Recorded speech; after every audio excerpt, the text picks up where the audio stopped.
సేమియా పాయసం ఎప్పుడు ఒకేలా కాకుండా ఇలా డిఫరెంట్‌గా కొంచెం పెసరపప్పు వేసి ట్రై చేయండి. టేస్ట్ అయితే చాలా బావుంటుంది. నచ్చితే ట్రై చేయండి. ఒక స్పూను నెయ్యిలోని జీడిపప్పు, కిస్మిస్‌నైతే ఇలా వేగించుకొని సైడ్‌కైతే పెట్టేసుకోండి. అదే నెయ్యిలోని ఒక కప్పు వరకు సేమియానైతే వేసుకొని మీడియం హీట్‌లో గోల్డెన్ కలర్ వచ్చేంత వరకు చక్కగా వేగించి సైడ్‌కి తీసుకోండి.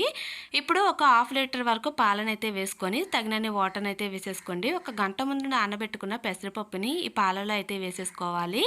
అలాగే కొంచెం కడిగి పెట్టుకున్న సగ్గుబియ్యాన్ని కూడా వేసేసి పాలు ఇలా 2, 3 పొంగులు వచ్చేంత వరకు మరిగించుకుంటే పెసరపప్పు ఉడికిపోతుందండి. సో అది ఉడికాక సేమియాని కూడా వేసేసుకొని ఒక్కసారి కలిపేసుకోండి. ఇందులోనే నేను ఇక్కడ బ్రౌన్ షుగర్‌ని అయితే వేసుకుంటున్నాను. అలాగే కొంచెం కండెన్స్ మిల్క్‌ని కూడా వేసుకోండి. టేస్ట్ అయితే సూపర్‌గా ఉంటుంది.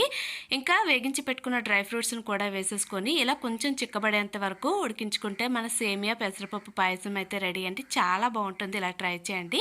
లైక్ చేయండి. ఫాలో చేయండి.